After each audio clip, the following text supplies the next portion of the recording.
South Hills, I want to take a moment and just say thank you. Your investment is impacting people's stories inside and outside the walls of our campuses, both now and for generations to come. In 2022, we've already given over $70,000 to Above and Beyond.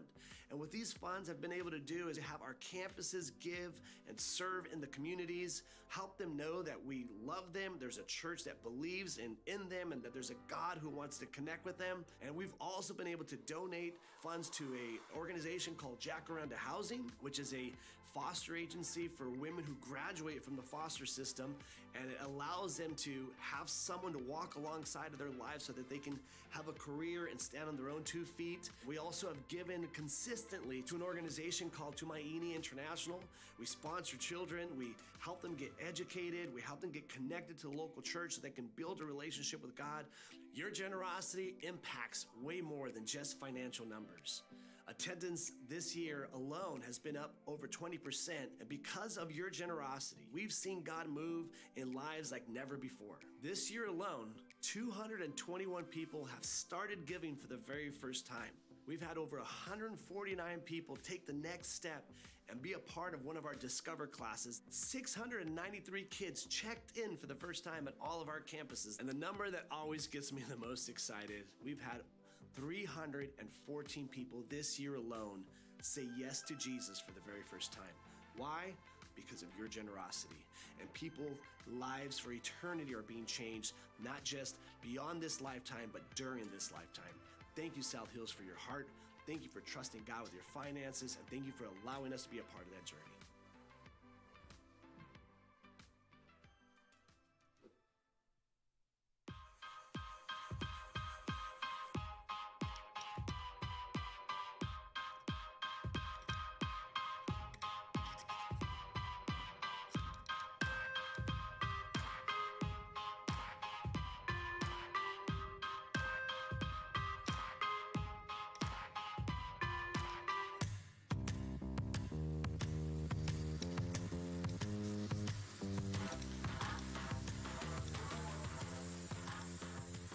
Good morning. Thank you so much for being here with us today. And it is a new month, and that means we are jump-starting a brand new series today called Wordplay. And some of you are just feeling excited. You're like, are we going to do crossword puzzles live here?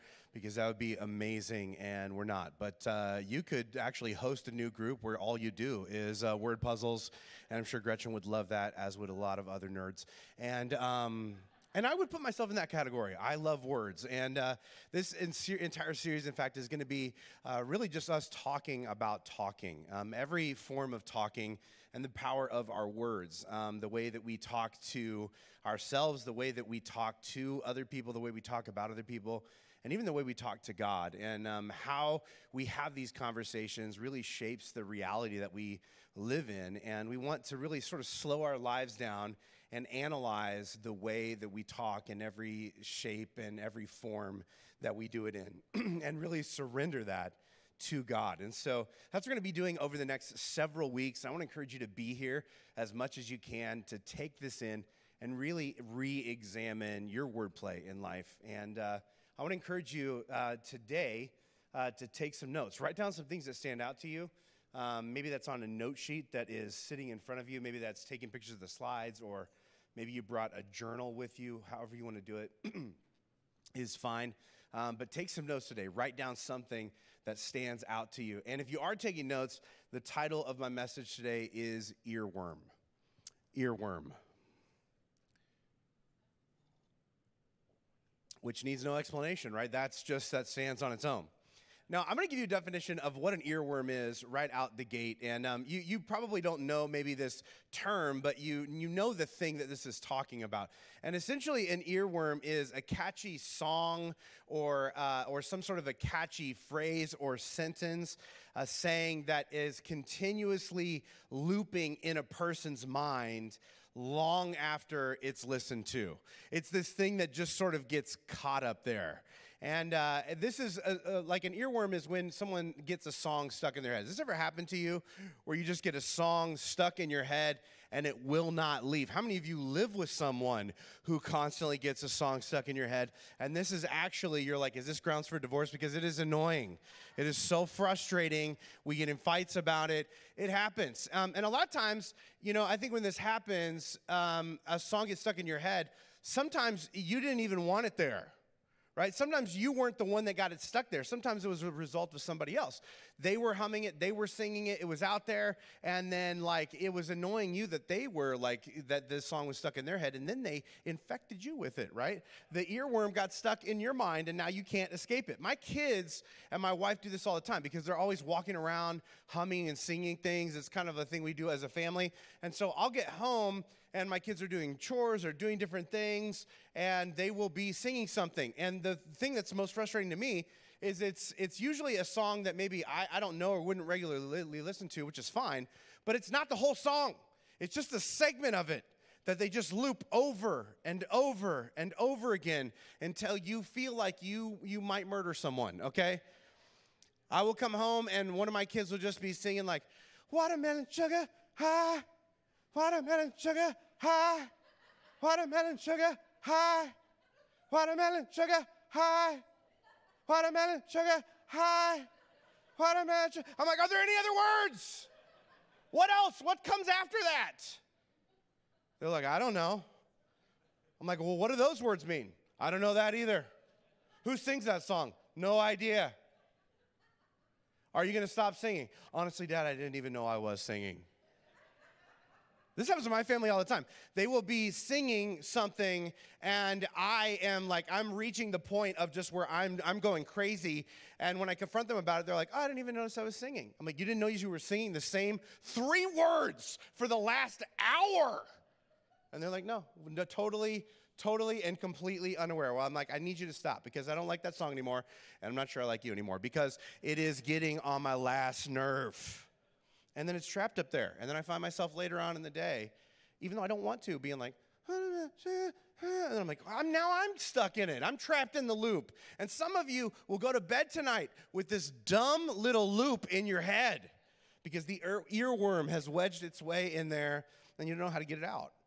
And, here's what I've noticed just about people in general, is that everyone's mind has its own music.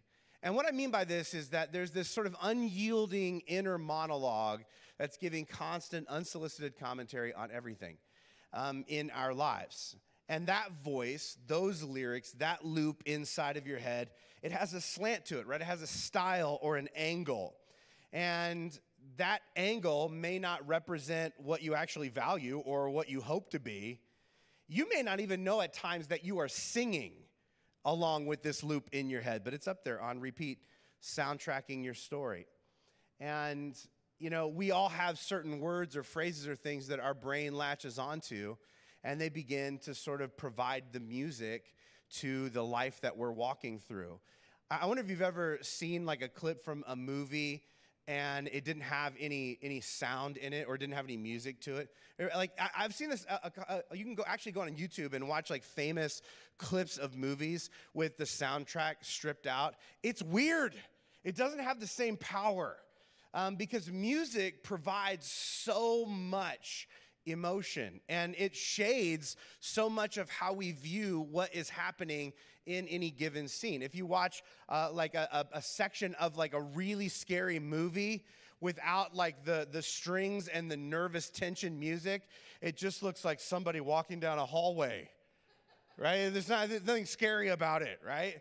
If you watch a romantic scene without the romantic swell in the background, you're not really quite sure what you're seeing. It's not as touchy-feely maybe as it should be. An action sequence without the big rising action score in the background just looks like somebody doing a lot of running for no apparent reason. It's weird.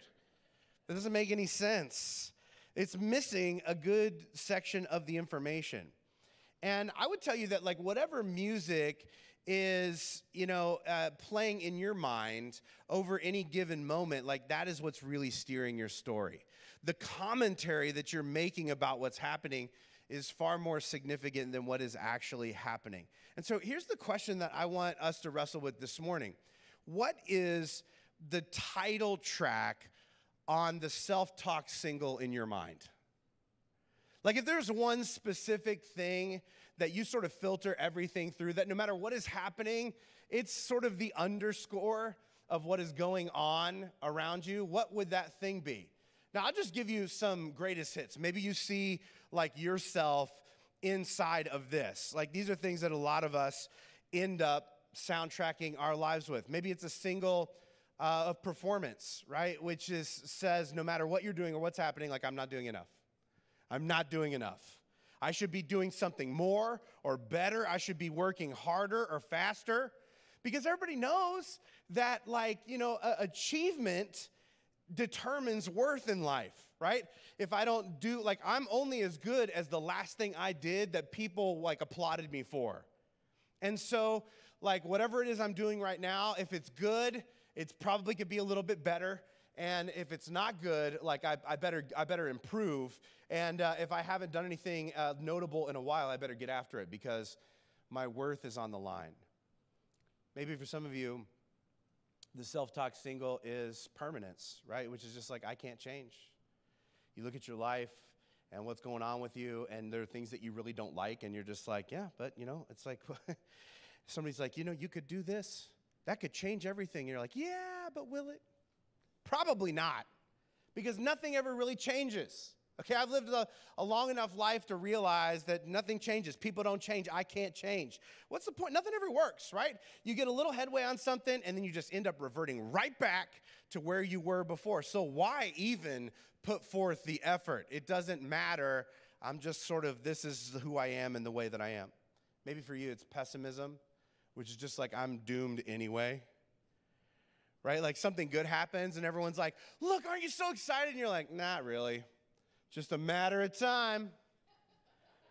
This is how the universe works. Something good happens so that you get caught off guard, so that the horrible thing that's about to happen, you don't notice, and it just sort of stabs you in the back. And everything good is really an illusion because everybody's got a selfish angle, and it's like everything's doomed to fall apart immediately, eventually. And so I'm just sort of waiting on that to happen. And so even this good thing is really just it's a bad thing in disguise. So I mean, why celebrate anything in life?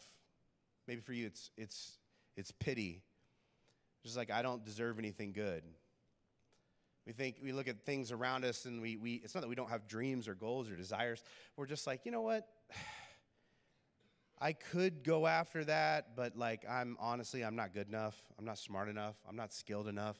I'm not skinny enough for anything that I actually want to materialize in my life. And so, it doesn't make sense to get my hopes up. Or maybe for you, it's none of these things. It's pride. It's this idea of like, I'm a little bit better than them. It's difficult for you to take really input from anybody because, in the back of your mind, you're like, yeah, but I know like some areas where you're not quite as good as me. You can always size people up and by comparison sort of reason as to why they don't know anything. Because, as a default, you kind of think, most people are pretty much idiots and you can only trust yourself. And everyone is, in some way less than you, and you really can only rely on your own mind. I wonder if any of this sounds familiar to you. Right? And if none of it does, just like whichever thing that the person that was next to you ribbed you the hardest during, and then you felt annoyed and frustrated about that may have something to do with your life. But what I think is really interesting is because this is sort of something that happens in the confines of each of our own minds, is that even those who know us best might be surprised by what we say to ourselves because of how dark or destructive or hurtful or hateful it is. And some of us, we're able to really, at least we think, shield the majority of the people in our lives from what really goes on inside of our minds. I think in reality, some of us talk to ourselves in ways we would never talk to anyone else. I wonder if the person that you are the meanest, most aggressive, most hateful and hurtful to is you. Some of us, we feel stuck with this single sort of running through our mind, and we're not really sure what to do with it. And what's weird is, like, even a bad song that you've heard a million times, there's still a strange comfort in it, right? Like, even if we don't like it, at least it's familiar. And this, I think, is what happens with a lot of the loops in our own minds. We hate it. We know it's not good for us, but we're not really sure what to do about it. You ever hear a song that you hate come over the stereo in a Stater Brothers, right? And you're just like, I hate it. But what are you going to do, right? You're not in control of the playlist. I mean, you could storm the back room and run up and, you know what I mean? You could try and pull the wires out of the speaker. But, like, none of this stuff is going to work because ultimately it's just going to be there. And what I wonder in your own personal life is if you ever wish you could delete certain destructive loops off the playlist in your mind. Like, if you ever identify that, like, even though I don't want it to, it's just kind of there. It's just kind of echoing. Like, even though I'm not asking it for its opinion, there's this voice inside of my mind with a specific slant that is just telling me this thing over and over and over and over again. And it feels so true even though I don't want it to be. How would you do this if you wanted to? How would you delete that destructive loop? I just want to tell you that, like, this is something that everybody struggles with to a certain extent. And it's always been this way. And in fact, that's one of the things that really comforts me when I look through Scripture is that both in the Old and New Testament, you run across all these characters who struggle with this in the same way that we do. This is not like a modern problem, it's a human problem. And one of the most extreme and I think obvious examples of someone who really struggled with this inner monologue, this self-soundtracking, is this guy named David from the Old Testament. And his mind could go to some really, really dark places. And I'll just give you an example of how rough it can get in there. From this section this is a section from an inner monologue that he wrote down in the Psalms. And it's Psalm chapter 22, if you want to look it up, read it along, or just later look back to make sure I'm not making this up. And a nice little footnote here is it tells us that this is supposed to be sung to the tune of Doe of the Dawn, which obviously is a great old hit that we all love, Doe of the Dawn. Doe of the Dawn. Right, like you guys, I don't need to go because you know. But this is what David writes. Psalm 22, verse 1. He says, my God, why have you abandoned me? Does that sound familiar? Jesus actually repeats this on the cross when he's dying. He's repeating this piece of poetry. So a lot of people had read this. He says this, why are you so far away? Every day I call to you, but you do not answer. Every night I lift my voice, but I find no relief. I'm a worm and not a man.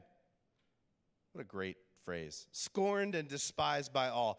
Everyone who sees me mocks me. They sneer and shake their heads. My enemies surround me like a herd of bulls. Fierce bulls from Bashan. You guys know the type.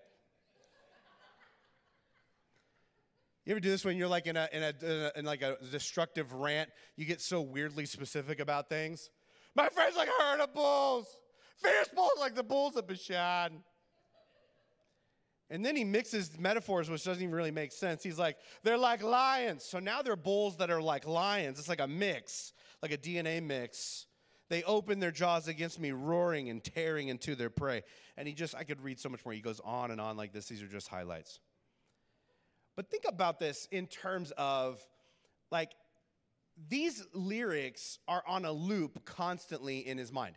This isn't just something that he wrote down one time. This is something that he pens because he's got to get it out of his head because it's just looping over and over and over and over again. Now think if you were playing this song over and over and over again in your mind, in what ways this might brainwash you, in what ways this might change the way that you see everything. Imagine like what your inner monologue would look like printed out for the entire world to read. Some of you are thinking like, that is a bad idea. Let's not do that. You guys don't have a machine that can do that, right? Because that would be uncomfortable. But I wonder, in terms of just imagining this, I wonder what themes would surface. I wonder what situations people would read, and like we do with this section of poetry from David, we would be like, that's a little bit exaggerated. I mean, that's not really exactly accurate. It's like sort of the mutation in your own mind. I wonder what sort of uneven comparisons people would catch you making, being like, really? You think this is identical to this? Wow. that's not really accurately the way that it is. I wonder what filters other people would see that you don't see at all. Because you're like, that's not a filter, those are just facts. It's just the way that it is. And maybe as you looked at your inner monologue on a page and began to make some of these observations, maybe you could admit to yourself that, yeah, I mean, that it is kind of, dark, but you don't know what I've been through in my life, okay? And if you had been through an experience and had the same things happen to me, happen to you that had happened to me, like your inner monologue would look like this too. And I think that's a really good point. Because part of what we're seeing here with David is that there have been some really dark things that have happened over the course of his life. He had such extreme highs and lows circumstantially, which is why he's constantly fighting, trying to keep his mind right, trying to keep his thought life level. Like, to give you a little bit of background, he is a shepherd boy. He grows up in this family, and then one day he is anointed to be the next king, even though he's not really in line for that position, right? Nobody in his family has kingly lineage. And he actually he's brought out, and during this crazy circumstances, he fights Goliath. You guys remember that story? And he kills this giant, and it sort of sets these people free. He becomes elevated as a war hero. Then he actually becomes a military leader. He becomes even more of a war hero, and he's celebrated so much so that people throw praise in his honor, and they write songs on his behalf. Some of you are like, this doesn't sound really dark, but we're getting there, okay? And I want you to listen to this. This is actually an excerpt from a section of his life where things sort of turn. It seems like nothing could go wrong for this kid, like everything's just going in his direction.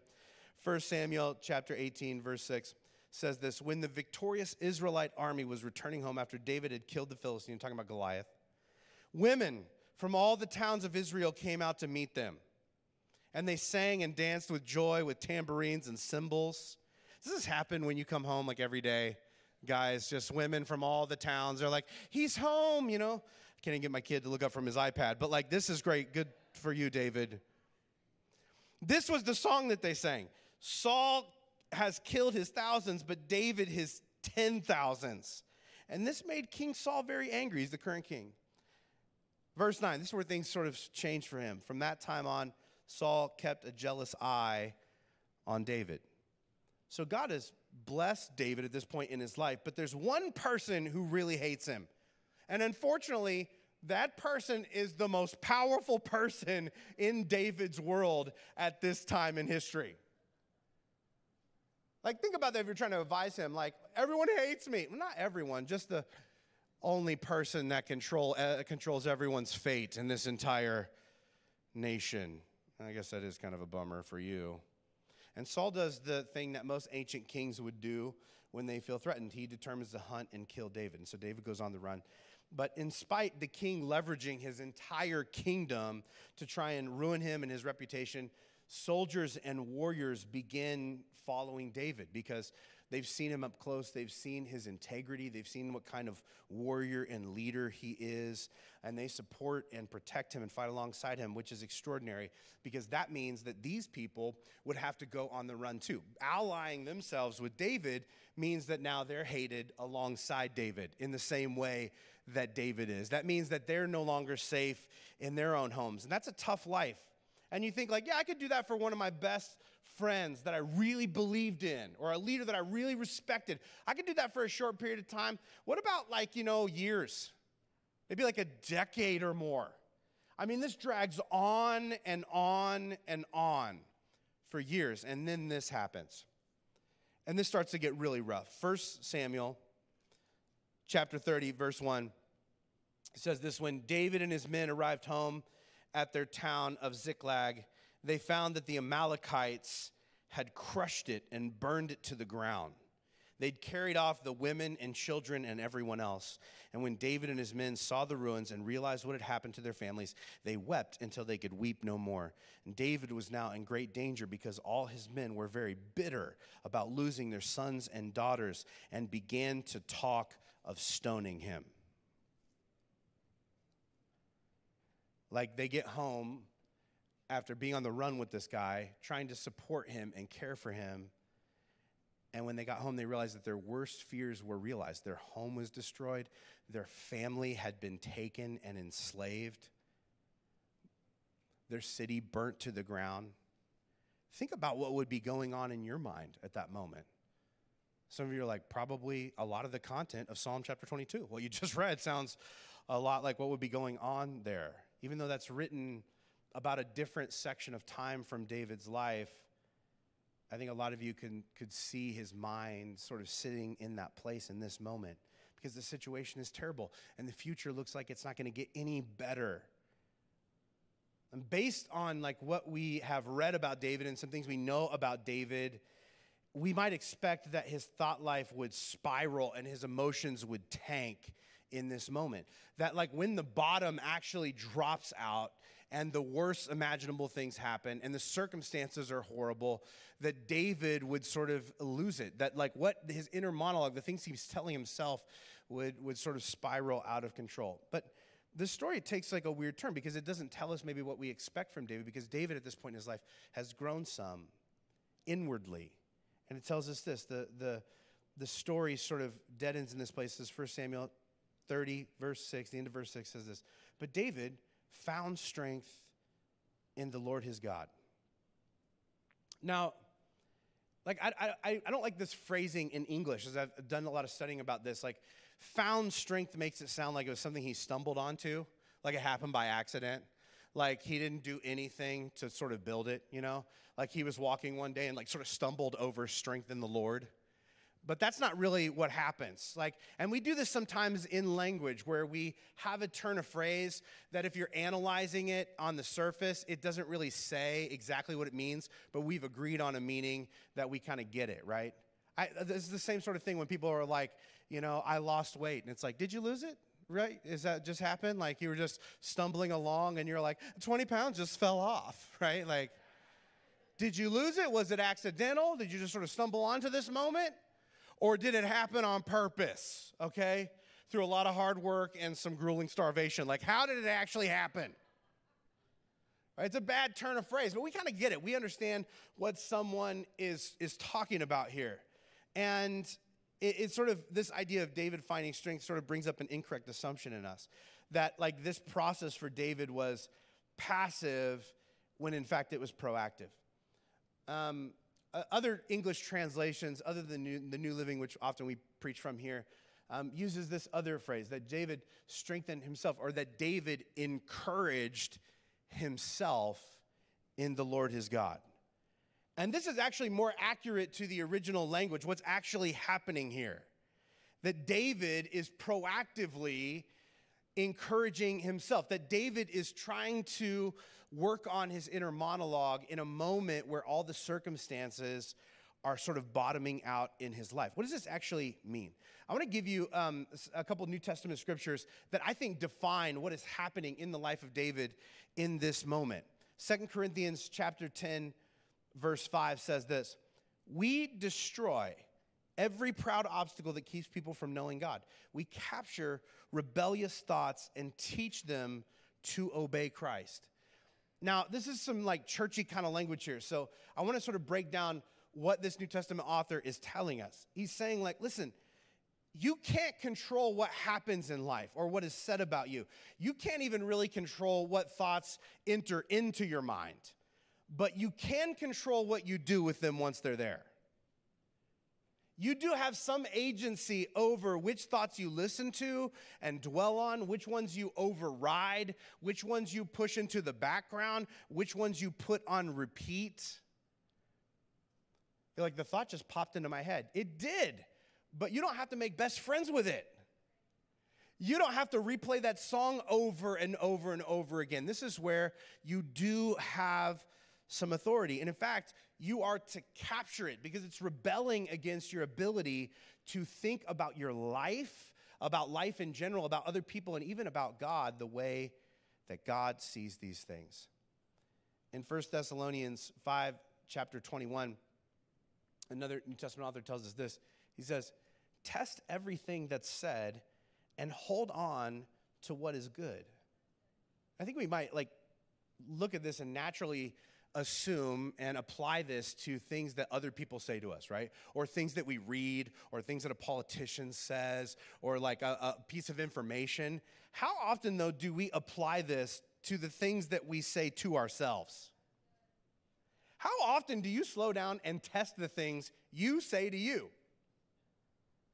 Because how many of you are aware that you are feeding yourself lies in a loop, and yet you just assume that it's true? This is telling us, like, every single thought that comes through your mind, you need to get into the practice, the habit, the discipline of slowing down and saying, is this true? Is this helpful? Is this good? No. Then maybe don't hold on to it. I wonder how many of us, like, we do the opposite of this phrase. Where, like, I test nothing that I say to myself, and I just hold on to whatever feels familiar. Well, a lot of that stuff seems like it's making you miserable. It definitely is. Should we test that, weed through it, maybe like pull a few of those things out of the playlist? It feels like work. I'm not going to do that. I just keep hating myself. I think that's the path I'm going to go down. The word good here means of God, by the way. It's saying compare how you tend to interpret something to what Jesus says about that thing. And then refuse to regularly say to yourself anything that you can't imagine a good God saying to you. Now, some of us hear that and we're just like, so live in denial. That's not what this is saying. Like, this isn't asking us to deny reality. Living in denial is pretending that something isn't happening. God does not want you to do this. Capturing or testing your thoughts is less about what's happening and more about the meaning that you assign it. And the reason that this matters is that whatever you say to yourself most often determines who you become, determines the type of person you become, determines how you approach all of life.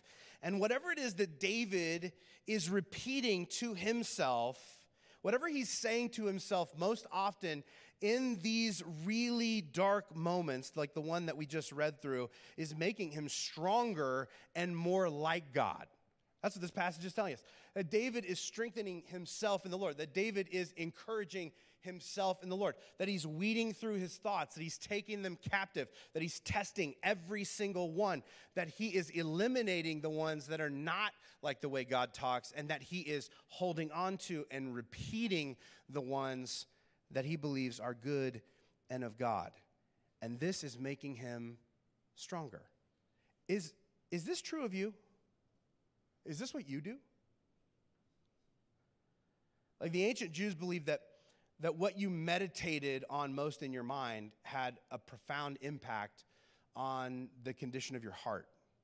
In other words, like, your thought life or your inner monologue determined your disposition, your orientation towards God and life and other people.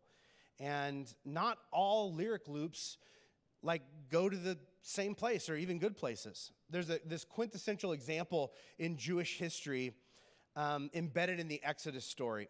The Jews are all enslaved to the Egyptians, and God sends Moses to go free the people, and he works these plagues to sort of, jolt Pharaoh into setting the people free. And these are like crazy circumstances. And people that are actually sort of watching objectively what's happening can see that, God really is making a point here, and we should probably listen to what's going on. And yet, Pharaoh has a different disposition. It says this in Exodus chapter 8, verse 19. This is a warning from God. They're pointing to, remember how the river turned to blood and frogs rained from the sky and all this craziness? I'm pretty sure this is a warning from God, said Pharaoh's advisors. But Pharaoh's heart remained hard and he wouldn't listen. And why is this the case? Because Pharaoh is doing the opposite of what David did. What Pharaoh is repeating to himself and how he's interpreting the situation hardened his heart, making him more entitled and angry and bitter and vengeful. Pharaoh's heart got harder because of his inner monologue, because of the soundtrack that he's playing over the story that he lives in. Look how David's heart ends up being described, though. 1 Samuel chapter 13, verse 14. The Lord has sought out a man after his own heart, David. Like the David, because of the way he talks to himself, because of the way that he thinks in his mind, it has changed the condition of his heart and made it like God. What each character says to themselves has an impact on their heart, how they feel about and experience and react to life. David's heart becomes stronger. Pharaoh's heart becomes harder. And some of you are like, what's the difference? Isn't stronger harder? Isn't harder stronger? And actually, these things are very, very different, especially when you're talking about a heart.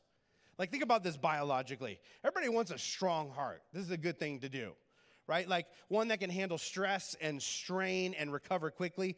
You do not want a hard heart, though. Like biologically, like hard arteries that are rigid and narrow and like clotted and can break, right? This is not what you're after. And so what is it biologically that leads your heart in one direction or another? Whatever's coursing through it. This is why like the way that we eat and the way that we treat our bodies matter to our hearts. And if our mind is connected to the heart of our body, our soul, whatever's coursing through our mind, whatever we allow into our heart is either strengthening it or hardening it. I wonder if you've ever been around someone whose inner monologue had hardened them. Like, you don't know what they're saying to themselves, but you know it's something not great because it's made them angry and depressive and vengeful and fatalistic. It's almost like they can't even hear anything uplifting or encouraging or positive because no matter who says it or how they say it, their heart won't let it in. And even when people say good things to them, it doesn't register in them because this is the way our hearts and minds work. The reality is anything anyone says to you filters through what you say to you. This is the power of the soundtrack in your own mind, the commentary that you're giving. You've been there, right? When someone's like, that was amazing. And you're like, no, it wasn't. That's stupid. They're just saying that. They don't even really care. It's dumb. They don't know who I compare myself to. What they meant by that was that I'm an idiot and they hate me. They don't want me here. And they're like, I literally said the opposite of that and meant what I said. Right? Because it doesn't really matter what people say. It matters what you hear. And you only hear what's coming from your own commentary. That's the only thing that's really sinking down and making a difference. And what I think is fascinating about these two little examples here is both David and Pharaoh responded to what the people around them were saying based on what they were saying to themselves. David strengthens himself in the Lord, encourages himself in the Lord, and is able to keep all the toxic stuff that his friends are saying to him about like, hey, we want to kill you. Life is horrible. What have you done to us, right? He knows that he's doing what's right and living with integrity, and circumstances are sort of conspiring against him. And he's able to keep that stuff from poisoning his heart. But on the flip side, Pharaoh's heart is hardened, and he's unable to hear the truth that his advisors are speaking to him. And I wonder, like, what about you? Like, do you talk to yourself more like Pharaoh or more like David? And what effect is that talk having on your heart about the way you feel about and experience and react to life? When was the last time you asked yourself this question?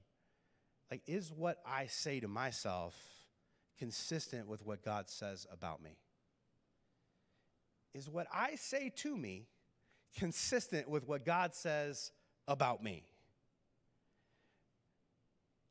Because the reason why we have to ask this question is, I think much like my kids, some of us aren't even aware of what we are singing to ourselves. Which is why it can be so profound sitting in a small group and you give your commentary on what you think is happening in your life and people are like, huh, that's not how we see you. That's not how we see the circumstance. That's not from biblical evidence how God sees you. And if you have a different opinion on yourself than God has of you, who's more likely to be wrong? You. But again, it doesn't matter what God says. if it is contrary to what you were repeating to yourself, you'll just believe your own inner voice. Despite the action on the screen, your emotions will cave around the soundtrack in your own mind, because this is the way you work.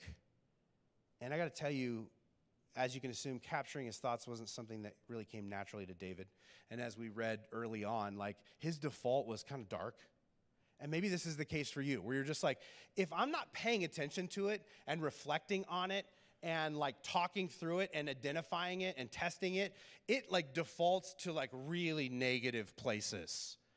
And this was David's case too, which is why he prays this. And other people adapt this prayer too. And this may be something that you want to pull into your life. David prays this in Psalm 139:23. He says, "Search me, O God, and know my heart. Test me and know my anxious thoughts. Point out anything in me that offends you and lead me along the path of everlasting life." He's asking, he's like, God, you got to help me, because it is not natural to me to think how you think. Like, the way I talk to myself is not at all the way that you talk to me. And I'm not even aware of it, because I'm so familiar with my own inner monologue that I don't even notice at times what I'm singing to myself. God, you've got to test me and alert me to the things I'm saying to myself that do not reflect you. I wonder if it would be a good idea for you to pray a version of this prayer and genuinely mean it. I wonder what would happen. I wonder what would happen if you started your conversations with God this week by inviting him into the conversation that you are having with yourself. I wonder what would happen in your life if you learned to encourage yourself in the Lord. If you could edit the internal playlist, if you could decide to demote or delete certain things off the lyric loops in your mind. And I think you can. And I want to give you, just in closing, a real practical path of how to do that. These 4 words that I would encourage you just to sketch out somewhere. I made them all start with R so that they're easier to remember. This is sort of how we can sort of test or capture our thoughts. Recognize, replace, repeat, respond. Now, here's what I mean by that. This is just a simplification of what all these verses are saying. To recognize is to actually take time to acknowledge a toxic thought that you're repeating to yourself and why it's wrong. And this is the first step to really getting freedom from certain negative self-talk, is to actually recognize what you're doing. Man, I say that to me a lot, and that is not true. It feels true. It's not true. And this is why it's not true. And you need to locate the evidence in life that proves that that thought is not true. This may actually take some help from other people. This is why mentors and growth groups and therapists are really helpful to help us recognize. Sometimes we can see that something is wrong, but we can't find the evidence as to why it's wrong, and we need help to do that. The second thing is to replace it, to write out an interpretation of your situation that is accurate to the way that God sees it. If you are repeating a wrong thought, there is a right thought that goes there that is accurate. And you have to identify what that is. And again, this may take other people to say, that's actually not what's real about you. This is what's real about you. Let's put that on a loop. And that actually brings us to the next one, to repeat it, right? To write it down, post it everywhere, to allow yourself to see it and echo it, to say it over and over and over and over again to yourself. You know what makes like a song catchy or a saying catchy? It's repetition, right? Just repeating it over and over to yourself. And here's the thing. If you have a negative or a toxic thought that's dragging you down, it's been repeated so many times, you're going to have to repeat the inverse of that thing just as much or more. And that is a practice, a habit. And the last thing is respond, to commit to actions that demonstrate that what God says is true even when it doesn't feel true. And here's how you actually find or help yourself amass evidence of what is really true. You live according to what you know is true even when it doesn't feel true. You live according to what you know is true even when it doesn't feel true. You respond in ways. And eventually your brain starts being like, well, this must be true. That's the way that we're living. This can work in your favor. And I'm convinced that if David wasn't doing this, that he would have crashed and burned with the things happening in his life. That he would have never seized the throne, that he would have never lived out his destiny. God has a plan and a purpose for you, but here's the reality. You can decide to not move in that direction. And I wonder, like, what sort of divine destiny will require you to change the way you talk to yourself? I wonder what kind of dreams God has placed in your heart for your life, for your family, for your future. What sorts of things that you want to do or be a part of that in order for those things to happen out here, you're going to have to change what you're saying to yourself up here. I wonder what those things are for you, because that's what's on the line. I think David understood that God had an anointing on his life to be the next king, and if he didn't change the way he talked to himself, he would never, ever end up in the palace. And it's not just that he wouldn't end up in the palace, it's that if he ever got there, he would not know how to handle it, because his thoughts would shipwreck his actions. And this is why we begin a series about words here, because the way you talk to yourself shapes and impacts and affects the way you talk to and about everyone else. This is where we begin. And like David, you can't do it on your own. You've got to invite God into that process. And that's what I want us to do this morning. Would you bow your heads with me in prayer? God, we pray that you would, like David, search our hearts, know our thoughts, know the places and the spaces where we are anxious within. Know the places where we are repeating certain destructive things to ourselves and we don't even recognize it. Half the time, we don't even notice the downward spiral happening in us until someone else points us out and we don't know how to make a change. God, I pray that we would begin all of our conversations with you by inviting you to be at the center of our conversation with ourselves. That you would make it clear which thoughts reflect yours and which don't. And God, I pray that you would help us to uproot the lies in our own lives and put on repeat the things that you say to and about us. And God, may this begin to rework the way that we think. And because we're reworking the way that we think, may it retool the way that we live. God, I believe that there is a powerful God-designed destiny in each of us. And the way that we talk to ourselves is key to realizing it. God, help us to think about ourselves the way you think about us. It's in Jesus' name we pray. Amen.